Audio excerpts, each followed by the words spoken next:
1991년 12월 4일 지난 6년여 동안 2455일 동안 포로로 잡혀서 있었던 테리 앤더슨이란 미국 신문사 기자가 석방을 받았죠. 그때 아마 여러분 기억하시죠? 저도 달라스에서 생생하게 기억합니다. 아마 이 사진도 제가 몇 개 올리긴 했는데 정말 1985년 3월 16일에 그 이란 쪽에 있는 하즈볼라 아주 그냥 과격 단체에 체포가 돼서 그리고 2455일 동안 거의 6년 반 동안 쇠사슬에 묶여서 감옥에서 살았던 사람입니다. 마침내 그가 석방이 됐어요. 미국에 도착했어요. 그랬더니 그냥 공항에 그냥 얼마나 많은 기자들이 모였는지 난리였죠. 여러분 기억하시죠? 그때 많은 사람이 그 6년여 동안 어떻게 그 사람이 감옥 속에서 지냈는지, 무슨 생각을 했는지, 얼마나 많은 어려움을 당했고 어떻게 고문도 당했는지 많은 질문을 했습니다. 앞으로 당신은 뭐 할 것인가? 어떻게 당신이 경험했던 그걸 가지고 이곳에 있는 그런 언론인들에게 얘기해 줄 것인가? 정말 많은 질문을 던졌어요. 다 대답은 못하면서 그 사람이 다른 곳으로 이동하는 가운데 한 기자가 질문한 것에 그가 멈춥니다. 테리, 당신을 6년여 동안 포로로 잡았던 그 사람들을 용서해 줄 수 있습니까? 그 말에 테리 앤더슨 기자가 가다가 딱 멈췄어요. 그러면서 돌아서서 그가 대답을 하려는 그 순간에 나중 그의 글을 보게 되면 머릿속에서 대답하기 전에 뭐가 하나 싹 지나가더라는 거예요. 그것이 뭔가 하면 예수님께서 산상수훈 가운데서 하셨던 마태복음 5장 43절 44절이 기억나더랍니다. 또 내 이웃을 사랑하고 내 원수를 미워하라 하였다는 것을 너희가 들었으나 나는 너희에게 이르노니 너희 원수를 사랑하며 너희를 박해하는 자를 위해 기도하라. 이 말씀이 그 마음 가운데 다시 한번 떠오르면서 바로 그 기자가 던졌던 당신을 그렇게 6년여 동안 하스티지로 붙들고 있었던 그 사람들을 용서할 수 있는가라는 그 질문에 그는 돌아서서 이렇게 얘기합니다. 저는 크리스찬입니다. 참 어렵지만 저는 그들을 용서합니다. 또 우리는 용서해야 합니다 라는 말을 그가 인터뷰에서 남겼어요. 사실 그가 제일 먼저 감옥에 갇혔을 때에 정말 인간 이하의 취급을 받고 그런 린치를 당하는 그러한 어려움 가운데 있으면서 사실 그가 성경책을 어떻게 우연한 기회에 얻게 돼서 그 성경책을 정말 뒤졌대요. 나에게 소망을 줄 수 있는 말씀이 무엇인가? 그것을 한참 뒤졌대요. 근데 그 말씀 가운데서 정말 자신에게 딱 박혀서 2455일 동안 하루도 빠뜨리지 않고 자기를 유지시켜준 말씀이 바로 마태복음 5장 43절 44절 말씀이랍니다. 바로 그 두 구절 말씀 때문에 자기가 6년여 동안 짐승보다도 더 못하게 취급당했지만 견뎠고 또 사람들 앞에서 나는 그리스도인입니다, 나는 저들을 용서합니다 라는 말을 할 수 있었다고 그가 고백합니다. 크리스찬은 용서하는 사람입니다. 이 세상 가운데 유일하게 용서하는 사람들이 있다면 크리스찬들이 되어야 합니다. 그 이유는 우리가 용서를 받았기 때문에 그렇습니다. 엄청난 양의 죄를 탕감받았기 때문에 우리 그리스도인들이 우리는 용서하는 사람이 될 수밖에 없습니다. 예수님께서 오늘 주기도문을 통해 주신 말씀이 무엇인가 하니 바로 주기도문은 두 부분으로 나눠지잖아요. 하늘에 계신 우리 아버지 이름이 거룩히 여김을 받으시옵소서, 나라가 임하시옵소서, 뜻이 하늘에서 이룬 것처럼 땅에서도 이루어 주십시오 하는 그 세 가지를 제자들에게 기도하도록 먼저 가르치고 난 다음 두 번째 부분에 우리 인간 실천적인 부분, 바로 그 하나님의 나라를 세우고 주의 뜻을 따라가며 어떻게 해서든 우리 이 땅 가운데 하나님의 이름이 구별되게끔 살도록 하기 위해서 우리가 무엇이 필요한지를 구체적으로 기도하는 후반부에 있어서 제일 첫 번째가 오늘날 우리에게 일용할 양식을 주십시오. 먹어야 사니까. 일용할 양식, 매일같이 기도하는 가운데서 공급해 주시는 것 받고 그날 하나님의 공급하심 따라서 주의 이 세 가지를 이루겠습니다 라는 기도가 제일 첫 번째고, 두 번째는 우리가 우리에게 죄 전자를 사해 준 것처럼 우리 죄를 사해 주십시오, 또 우리를 시험에 들게 하지 마십시오 하는 요 세 가지가 주기도문에 우리에게 직접적으로 해당되는 말씀이죠. 또 제가 말씀드렸습니다. 주기도문에서 제일 첫 세 부분은 문장이 하나하나 끝나지만 오늘날부터 시작하여서 우리의 시험에 들게 하지 마옵시며 다만 악에서 구하옵소서까지는 엔드로 연결이 되어서 세 가지 가운데 어떤 것도 빠뜨릴 수 없이 연결되어 있는 한 기도라는 것을 제가 말씀드렸어요. 주기도문을 보게 되면 하늘에 계신 우리 아버지 패밀리에 연관되는 거예요. 하늘 백성, 하나님의 자녀들이 이 땅 가운데 살면서 하나님으로부터 도움을 받고 인도하심을 받아서 영의 자녀들로 살아가는 가족의 문제가 주기도문입니다. 자, 근데 이 주기도문에서 우리가 기억해야 될 것은 relationship이죠. 우리가 한번 태어나면 하나님이 창조주지만 두 번 거듭날 때는 예수 그리스도를 통해서 하나님이 우리 아버지가 되십니다.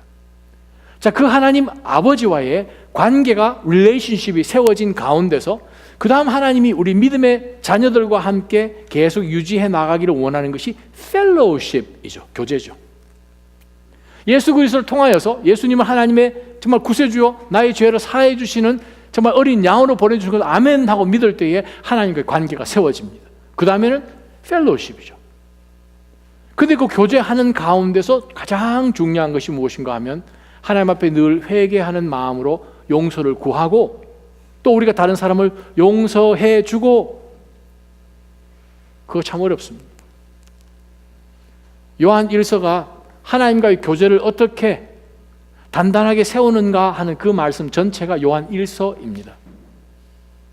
근데 보면 요한 1서 1장과 4장 전체가 용서에 대한 내용입니다. 저를 용서해 주십시오. 그래서 우리가 다른 사람에게도 동일하게 용서할 수 있도록 해 주십시오. 왜 그런가요? 패밀리죠.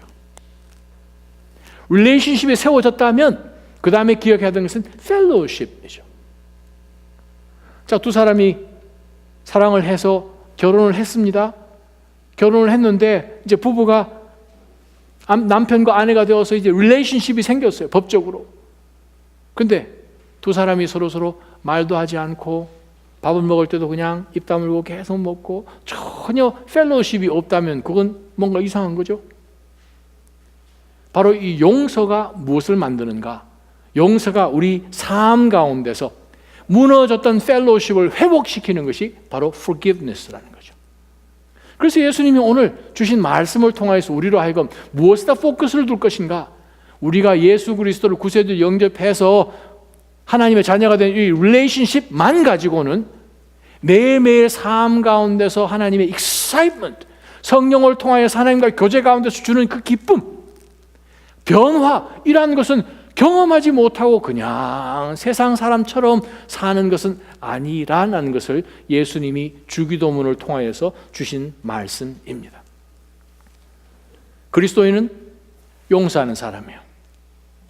그리스도인은 용서하는 사람이에요. 그 용서를 해야 되는 이유는 우리가 먼저 용서함을 받았기 때문에 우리는 용서할 수밖에 없는 그러한 존재인 것이지요. 저와 여러분은 오늘 6장 12절을 보았습니다.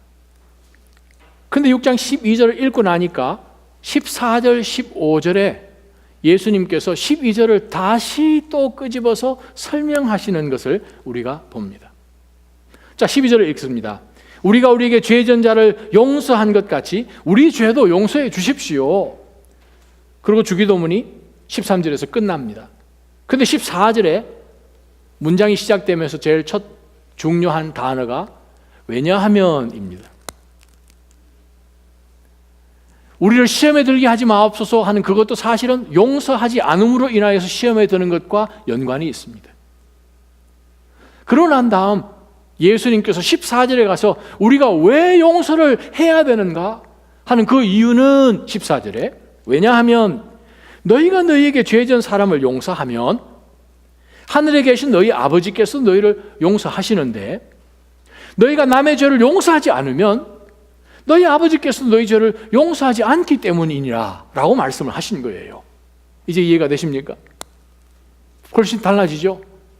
그냥 주기도문으로 우리가 우리에게 죄진 자를 사해 준 것처럼 우리 죄를 사여 주옵시고 다만 악에서 구하옵소서 이렇게 하는 것을 끝나는 것이 아니라 우리가 그렇게 해야 되는 이유가 무엇인가?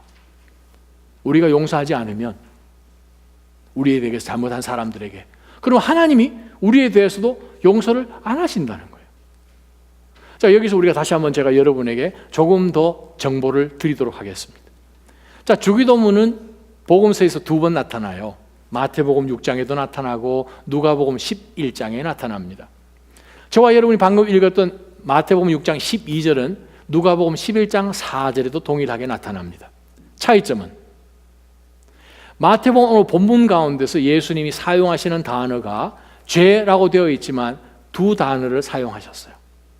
한 단어 12절에는 빚을 졌다라는 단어예요. 오펠레마라는 단어예요. 마태복음 18장에 집중적으로 쓰여져 있는 단어예요.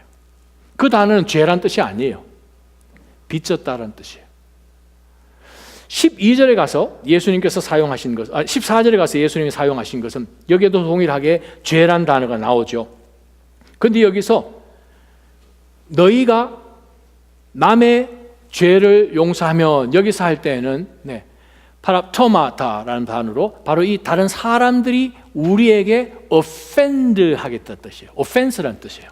죄란 뜻이 아니에요.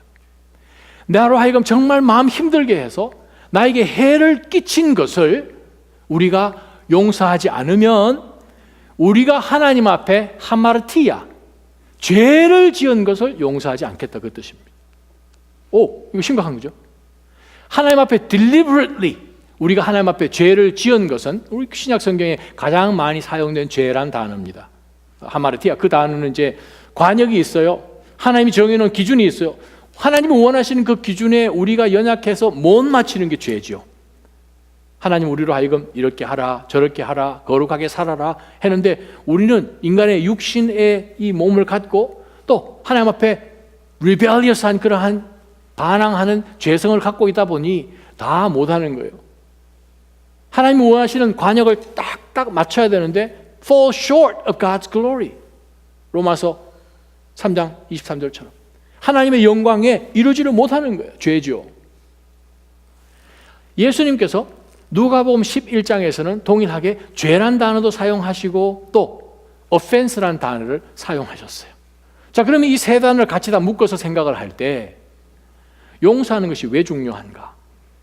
하나님께서는 우리를 먼저 용서해 주셨기 때문에 때로는 나로 하여금 굉장히 힘들게 하는 offense를 가한 사람들에 대해서 우리가 용서를 하게 될 때 하나님께서는 우리 죄도 또한 용서해 주셔서 우리가 계속 하나님과의 펠로십을 갖게 해 주신다라는 뜻입니다.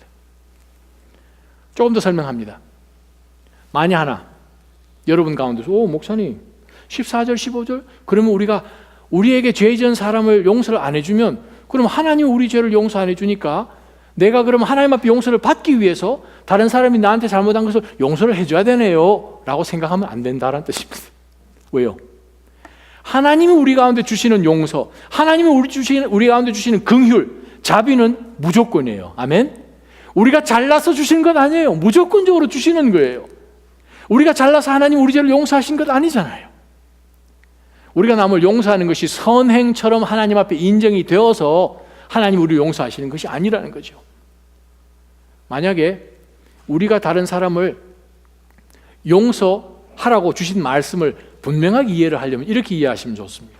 하나님 우리 가운데 용서를 해주셨고 요한 1서에 나온 말씀처럼 우리가 죄 없어요 나는 용서 다 받았어요 라고 한다면 우리 거짓말쟁이라고 그러잖아요. 우리 가운데 아직 거짓이 있어요. 하나님과의 릴레이션십은 있지만 하나님의 자녀로 근데 우리가 회개하지 않고 하나님으로부터 용서를 구하지 않음으로 인해서 펠로우십이 끊어진 거예요. 그래서 요한 1서에서는 우리가 정말 우리 가운데 있는 모든 것을 자복하고 회개하면 하나님이 우리 죄를 모든 더러운 것에서부터 다 클린스 하신다고 그랬었어요. 그러면 하나님과의 다시 펠로우십이 세워지는 거예요. 그러면 우리가 하나님 앞에 용서를 먼저 구하기 전에 이미 우리는 구원받은 백성으로서 항상 우리에게 어려움을 주는 사람들을 용서해 주는 준비가 되어 있어야 한다라는 것이 예수님이 가르치시는 말씀입니다. 그래서 오늘 주신 말씀을 다시 한번 우리가 들여다보면서 우리가 12절 한번 보십시다. 우리가 우리에게 죄 진 자를 용서한 것 같이 우리 죄도 용서해 주십시오. 우리가 우리에게 빚진 자를 탕감해 주듯이 우리가 하나님께 빚진 것을 용서해 주십시오. 바로 우리가 붙들 첫 번째 영적 교훈이 바로 여기에 있습니다. 용서는 해도 되고 안 해도 되는 것이 아니라 그리스도인이면 예수 그리스도로 통하여서 구원받았으면 무조건 해야 되는 의무입니다. 아멘? 안 닿으시네요. 다시요. 용서는 의무입니다. 아멘? 또한 용서는 특권입니다. 우리만 할 수 있는 거예요. 용서 받아 본 사람이 할 수 있는 거예요. 우리 보통 한국에서 그런 얘기 하잖아요. 고기도 먹어본 사람 잘 먹는다고, 뭐 해본 사람이 잘한다고. 용서를 먼저 받아봤기 때문에 그 용서가 어떤 의미고 그것이 나로 하여금 얼만큼 자유케 하는지를 안 사람만 용서하는 거예요. 우리가 용서하는 이유가 무엇입니까? 하나님 우리를 용서해 주셨어요. 그래서 우리가 마태복음 18장에 보게 되면 예수님이 용서에 대한 비유를 얘기하시잖아요. 우리가 다 들여다보지 않겠지만 예수님께서 제자들과 함께 있는데 베드로가 머리를 아마 끄적끄적 긁으면서 왔을 거예요. 예수님, 참 그 용서하기 힘든데 한 몇 번이나 용서를 해야 될까요? 그냥 좀 기마이를 써서 7번 괜찮겠습니까? 성경에 기마이라는 말은 안 나옵니다. 7번 괜찮습니까? 7번이면 대박이죠. 왜냐하면 그 당시에 랍비들이 3번만 용서하라고 가르쳤거든요. 4번째부터 똑같은 잘못하면 이방인으로 여기라고 그렇게 가르쳤어요. 근데 그거를 배로 해가지고 거기에 보너스까지 넣어서 7번이니까 7번 용서하면 그 당시에 그렇게 용서하는 사람은 아마 없었을 거예요. 그랬더니 예수님이 단박 하시는 말씀이 아니 7번이 아니라 70 times 7 70의 7번이야. 70번에 7번 곱하기 하면 490번이라는 거죠. 여러분 누가 오케이 니 잘못했어 1번 2번 490번까지 딱 헤아리다가 491번째부터는 에라 그러고 한 사람은 없잖아요. 490번까지 헤아렸으니 뭐 이게 480번인지 481번인지 기억도 못할 만큼 그 말은 계속해서 용서하라는 거예요. 베드로가 아마 되게 놀랐을 거예요. 7번만 해도 사실 굉장히 마음 써준 건데 그러면서 예수님이 제자들에게 이 말씀을 하셨어요. 왕이 하나 있었는데 그 왕이 여러 종들이 있었다. 종들이 왕으로부터 사역을 어떤 일을 하기 위해서 아마 돈을 많이 빌린 것 같아요. 그런데 이제 계산을 하려고 종들을 다 모았는데 그 한 종이 와서 왕이요 시간이 이렇게 빨리 올 줄 몰랐어요. 너 얼마나 빚졌느냐 이렇게 1만 달란트를 빚진 거예요. 1만 달란트가 엄청난 돈입니다. 얼만큼 엄청난 돈인가? 1달란트를 모으려면 1푼도 쓰지 않고 20년을 일하면 1달란트를 모읍니다. 와우 하셔야 되는데 이쯤 되면 1달란트 모으려면 20년 일을 해야 돼요. 한 푼도 안 쓰고. 그러면 1만 달란트를 하려면 20만 년을 일해야지 이 1만 달란트를 갚는 거죠. 그 말은 이 천문학적인 숫자라 갚을 수가 없는 거죠. 이건. 그 당시 헤롯 대왕이 갈릴리 지역과 베레아 지역에서 1년 세금 거둔 것이 200달란트밖에 안 되는데 1년 그 두 큰 지역의 버짓이 200달란트밖에 안 된 거예요. 그거 생각해보면 1만 달란트는 이건 정말 상상하기 힘든 정말 천문학적인 숫자죠. 그래서 왕이 너 그거 언제 갚을 거냐? 이놈을 이 엉터리 같은 놈이 감옥 가둬라 그랬더니 이 종이 왕 앞에 엎드려서 왕이여 제발 긍휼을 베풀어 주시오. 제가 다 갚겠습니다. 못 갚죠. 다 갚겠습니다. 막 울면서 비니까 왕이 측은하게 여겨서 성경에 기록되어 있죠. 1만 달란트를 20만 년 일해야 되는 양을 탕감해 줬어요. 기록에서. 하루아침에 빚이 없어졌어요.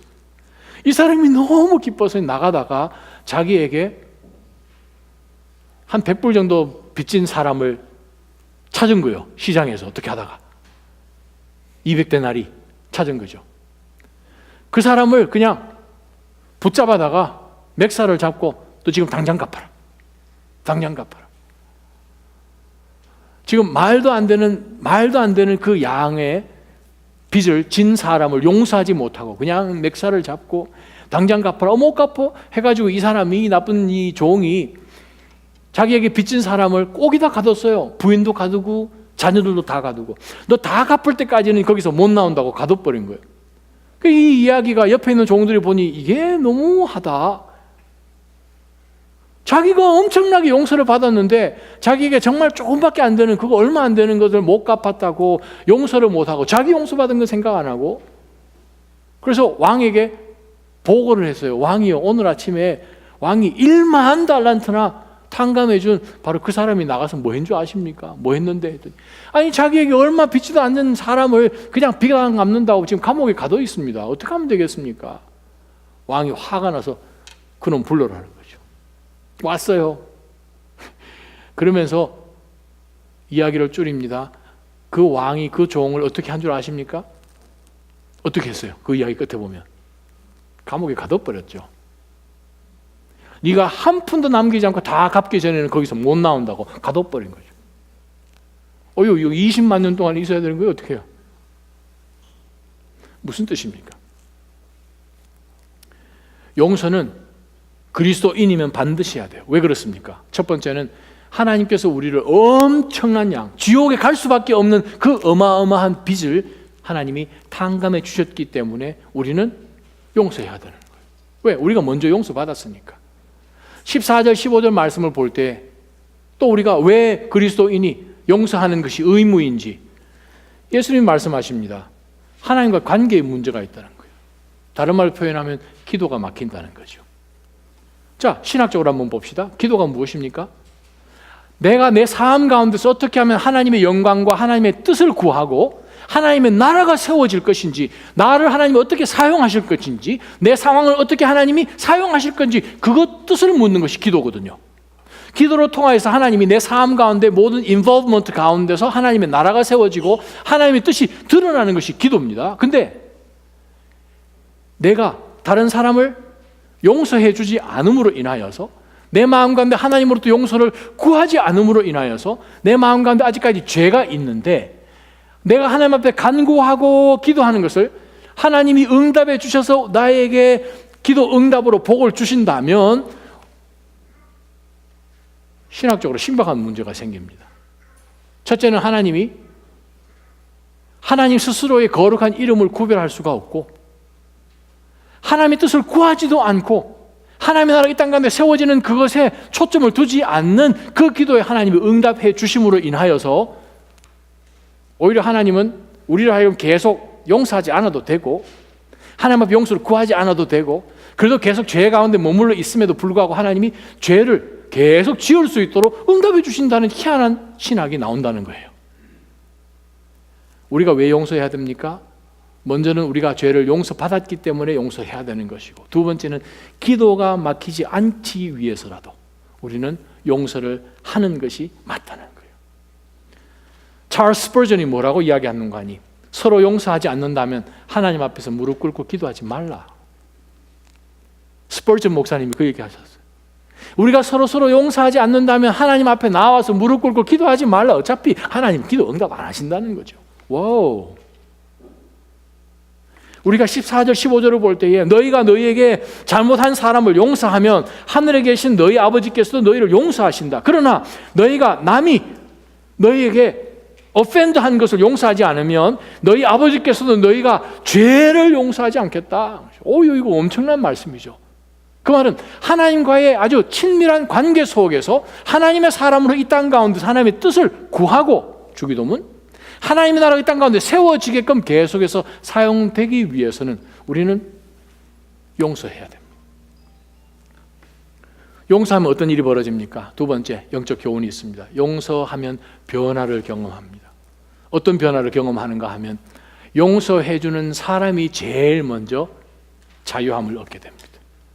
왜냐하면요, 그 단어 오피미아라는 그 단어, 용서하다라는 그 헬라 뜻이 뭔가 하면 사람이 자유롭게 되는 거예요. 용서하는 사람이 먼저 자유로워요. 와우. 자, 봅시다. 어떤 사람이 나에게 참 어려움을 주었어요. 정말 마음에 정말 너무 힘들게 했어요. 그래서 그 사람만 생각하면 화가 나고요. 밥이 안 넘어가고 밤에 잠이 안 오고 하는 사람은 저예요. 그런데 정작 그 나쁜 놈은 잘 자요.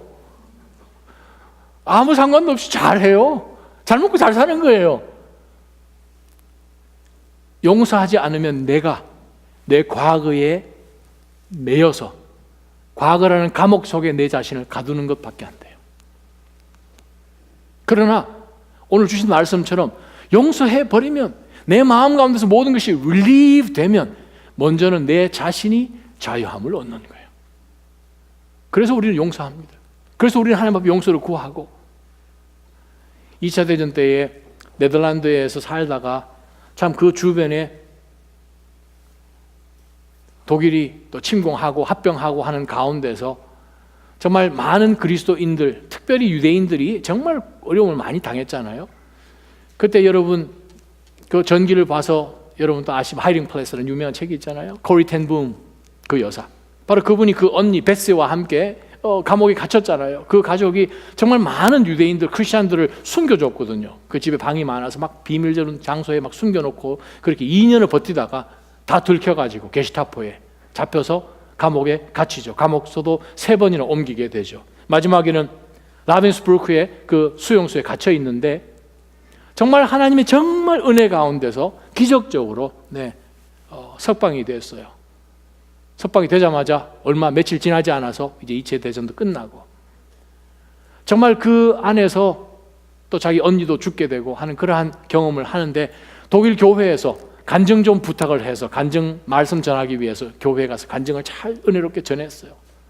사람들이 어떻게 그 감옥소에서 그렇게 어려운 그러한 시간을 보냈는지 정말 격려하고 위로하기 위해서 독일 사람들이, 크리스찬들이 한 줄로 서서 이 코리 텐 분 이 여인을 만나기 위해서 줄 쫙 섰는데 줄선 그 가운데서 어떤 한 신사가 뚜벅뚜벅뚜벅 걸어 나오는 거예요. 그 사람이 누군지 딱 보는 순간 코리 텐 분이 온몸이 경직되어서 움직이고 숨을 쉴 수가 없었대요. 자기가 있었던 바로 그 수용소에서 가장 악질적인 간수가 거기 있는 거예요. 자기 언니가 죽을 수밖에 없었던 그것도 직접적으로 관여된 그 사람이 바로 이 사람인 거예요. 이 사람이 그 예배에 참석을 하고 코리 텐 분에게 뚜벅뚜벅 걸어오면서 손을 탁 내밀더라는 거예요. 악수를 청하더라고요. 하는 얘기가 제가 크리스찬이 됐습니다. 제가 감옥소에서 수용소에서 얼마나 못된 악랄한 짓을 했는지 저는 알고 하나님 앞에 회개를 했고 정말 하나님이 정말 용서를 해주셨습니다. 그래서 제가 크리스찬이 됐는데 제가 당신에게 용서를 구하고 싶습니다 하고 이 사람이 나온 거예요. 그 순간에 코리 텐 분 여사가 이걸 악수를 해야 되나 말아야 되나 생각이 들더래요. 안 그렇겠습니까?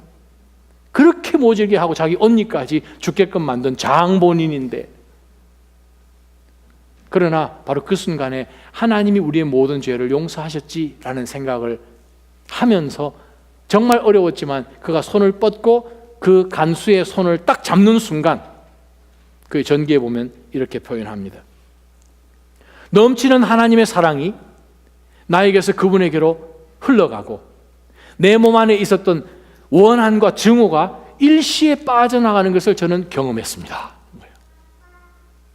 딱 잡는 순간 정말 그 사람 보는 순간에 그 몸속에 잊혀졌던 정말 그 원한과 증오심이 막 올라왔는데 손을 탁 잡고 난 당신을 용서합니다 라고 했을 때에 그 몸속에 있었던 모든 증오가 싹 사라지는 것을 본인이 경험했다는 거예요.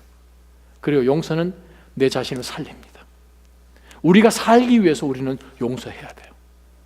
두 번째 용서는 또 누구를 살립니까? 용서를 하면 용서받는 그 사람이 살게 되죠. 여러분 기억하시잖아요. 빅토르 휴고의 그 유명한 재미난 책 라 미제라블. 거기 보면은 주인공이 등장하죠. 머리가 긴 사람 등장하잖아요. 장발장이 등장을 하잖아요. 그 사람이 19년 동안 감옥에 갇혔다가 빵 하나 훔쳤다가 잡혀서 출국하자마자 너무나 배가 고파서 여기저기 다니고 있다가 사제 집에 들어가서 정말 맛있는 음식을 먹고 그리고 이제 나오면서 뭘 훔쳐서 나오잖아요. 은쟁반을 훔쳐서 나오잖아요. 그러다가 이놈이 19년이나 했는데 이 악명 높은 놈이 또 무슨 짓을 하지 않는가, 경찰이 항상 그를 지금 유심히 보고 있다가 거기서 나오는 것을 잡아다가 조사를 해보니 네, 은쟁반을 들고 나와서 이거 훔쳤다고 확인하기 위해서 장발장 데리고 사제관으로 돌아오죠. 그 사제가 띵동 하는 소리에 문을 열고 보니까 경찰들하고 장발장이 서 있는 거예요. 그때 사제가 뭐라고 했습니까? 깜빡했어요. 제가 이 사람에게 은촛대까지 줬는데 잊어버린 것 같아요. 다시 은촛대까지 가지고 와서 그 사람을 용서하는 그러한 시츄에이션이 되었을 때 19년의 감옥살이도 그를 변화시키지 못했습니다. 근데 그 사제의 용서하는 마음, 용서해 줬을 때에 그의 인생은 180도로 바뀐 것을 그 이야기를 아는 여러분 아실 거예요. 우리가 왜 용서해야 됩니까? 우리가 용서받았기 때문에, 내 자신이 자유해지기 위해서, 또 용서받아야 되는 그 사람의 삶이 그 인생 속에 하나님이 들어가셔서 변화시키기 위해서 우리는 용서하는 거죠. 또 용서했을 때에 어떤 변화가 있습니까? 사단의 저주의 고리를 끊게 되는 것도 용서입니다. 1990년 여기 계신 많은 분들이 아마 기억하시죠? 동부 유럽의 발칸 반도에서 전쟁이 일어나서 정말 많은 크로아티아 사람들이 세르비언에게 학살을 당하고 집단 강간을 당하고 정말 인종 청소를 하면서 그 짧은 기간에 수만 명의 사람들이 시신이 되어서 길거리에 버려진 것을 여러분 기억하실 것입니다. 불과 얼마 전 이야기죠. 그 사건이 벌어지고 난 다음에 바로 이 세르비아 사람들을 향하여서 온 세상이 그냥 비난하고 난리가 났어요. 근데 그때 세르비아 사람들이 무슨 얘기를 했는가 하니, 아니 우리 잘못한 거 아니에요. 저 사람들은 우리보다 더 했어요. 여러분 2차 대전 1941년부터 시작해서 우리 세르비아 사람들이 이 크로아시안들에게 얼마나 당했는데요. 10배는 저희 더 당했어요. 그때를 기억을 못합니다. 그래서 우리는 그때보다도 10분의 1 정도밖에 안 했는데 왜 우리 보고 난리냐고 그 사람들이 얘기를 했어요. 크로아티아 사람들은 또 어떻게 생각하는가 하니, 야, 우리가 그때 2차 대전 때 그렇게 한 이유가 있다고. 1389년에 코소보 전쟁에서 너희 세르비아 사람들 우리 크로아티아 얼마나 사람들 많이 죽였냐, 우리 지금 그 700년이 지나도 못 잊는다 해가지고 한 것이 2차 대전 때 일어난 일이래요. 무슨 뜻입니까? 복수는 복수를 불러요. 그러면 결국은 하나님을 믿고 천국 가야 되는 사람들이 복수하는 것 때문에 인하여서 하나님의 복음도 들어보지도 못하고 피해 복수하는 것으로 인생이 끝나는 것이 사탄의 계획이에요. 르완다 사건 여러분 기억하시잖아요. 거기도 반민족들이 그 소수 민족들을 그냥 인종 학살 해가지고 에스닉 제노사이드 해가지고 얼마나 많이 죽였어요. 근데 어떻게 하다가 참 돌고 도는 것이 인생이라 소수 민족 가운데서 민선으로 민주주의 직접 당선을 해서 대통령이 나와버렸네요. 그러면 이제 다수는 죽었다 이렇게 되는 거죠. 왜냐하면 소수 민족에서 대통령이 나왔으니까 이제는 다수 민족들 이건 뭐 하루아침에 없앨 수 있는데, 그 대통령이 대통령 되자마자 제일 먼저 찾아간 곳이 어딘 줄 아십니까? 캘리포니아에 있는 세르벡 처치요. 릭 워런 목사님이 목회하시는 세르벡 교회에 이 대통령이 찾아가서 그 교회 앞에 공포를 합니다. 지금까지 저희는 복수의 인생으로 우리나라의 근대사가 이루어졌는데, 여러분 아시다시피 불과 몇 년 전에 인종 청소로 인하여서 제가 속한 소수 민족들이 정말 많은 사람, 수십만 명들이 목숨을 잃었습니다. 근데 소수 민족 출신인 제가 대통령이 되었습니다. 이제는 이 사탄의 고리를 끊고 싶습니다. 르완다가 목적이 이끄는 나라로 되기를 원합니다. 그 내용이 타임즈에 나왔죠. 2008년 타임즈에 나와 있어요.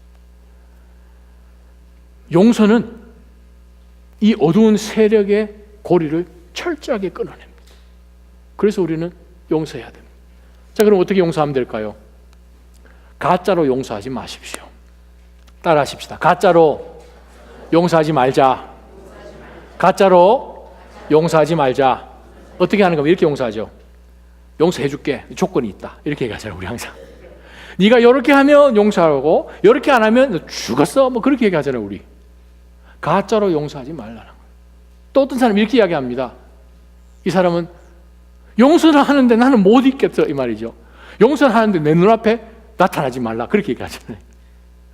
왜냐하면 용서를 하는데 I forgive you, but I will never forget you. 뭐 이렇게 얘기하잖아요. 그게 아니죠. 또 어떤 용서가 있습니까? 용서는 하되 나한테 강요하지 마시오. 시간이 걸릴 때까지 나한테 강요하지 마시오. 용서할 거예요. Delayed then forgiveness. 그거 전부 가짜입니다. 만약에 하나님께서 예수 그리스도를 우리에게 보내주셔서 우리에게 네가 이렇게 하면 내가 용서해주고 이렇게 안 하면 용서 안 하니까 너는 무조건 지옥 떨어져야 된다 라고도 하지 않으셨고, 용서는 다 하되 네 죄는 내가 끝까지 기억해서 그리스도의 백보자 심판대 앞에서 기억할 것이다 라고도 하지 않으셨어요. 하나님 말씀하십니다. 우리 죄가 동에서 서가 먼 것처럼 기억 안 하신다는 거예요. 하나님이 기억력이 없으세요. 우와. 하나님 말씀하십니다. 용서를 하는데 나한테 시간 좀 줘. 내가 하나님인데 한 10년 후에 그때쯤 되면 용서할 거야 라고도 하지 않으셨다는 거예요. 가짜로 용서하시지 말기를 바랍니다. 두 번째요. 그 사람이 잘못한 그 죄에 대해서는 죄는 우리가 미워하고 다시는 해서도 안 되고 나도 그렇게 해서는 안 되지만 그 영혼을 사실 사랑해 주는 것이 진짜 용서죠. 예수님 십자가 위에서 무슨 말씀하셨습니까? 하나님, 저 사람들 용서 좀 해주십시오. 지금 무슨 짓 하는지 모르고 있으니까 어떻게 해요? 바로 그것이 예수님의 마음이고 바로 그 마음을 성경은 우리에게 그리스도의 마음을 품으라고 말씀하십니다. 어떤 부부가 한국에 있을 때 상담을 하러 왔는데 상담팀에 이제 상담을 하는 가운데서 앉자마자 그냥 남편의 욕을 그냥 한 30분 동안 하더래요. 그래서 상담 맡고 있는 이 상담하는 분이 계속 듣다가 너무 신기해서 두 분 그럼 어떻게 결혼하셨어요? 연애 결혼했죠. 그럼 연애하실 때도 이 남편 되시는 분이 이렇게 안 좋은 사람이었어요? 아니요, 그때는 너무 친절하고 아주 그냥 싹싹하고 너무 진짜 좋았어요. 지금 어떻게 된 거예요? 변질된 거죠, 변질. 그러면서 이 상담하시는 분이 그렇게 하지 마시고 사실 지금 보는 것은 변질된 남편인데 이 남편을 정말 측은히 여겨주십시오. 정말 이 사람 옛날에는 안 그랬는데 하는 그러한 마음으로 그 사람은 받아주십시오.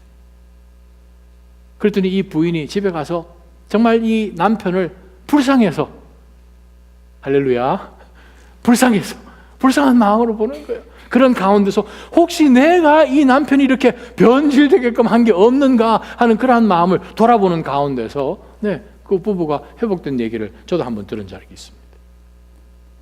세 번째, 우리가 어떻게 용서해야 되는가? 하나님 앞에 용서를 구하고 남을 용서하는 그 기도는 절대 잠자리 드시기 전에 하시면 안 됩니다. 아멘? 잠자리 드시기 전에 용서를 구하고 남을 용서하는 기도를 하시지 말기 바랍니다. 왜 그런가 하면 잠자리 들기 전에 하나님, 참 제가 이 잘못을 오늘 했네요. 이 사람이 용서를 해줘야 되는데 내가 용서를 못했네요, 하나님 하고 이제 반쯤 졸려서 이제 자면 어떤 일이 벌어지는가 하면 그 다음날 일어나면 똑같이 어제 했던 것처럼 용서하지 않는 마음으로 계속 살게 되는 거죠.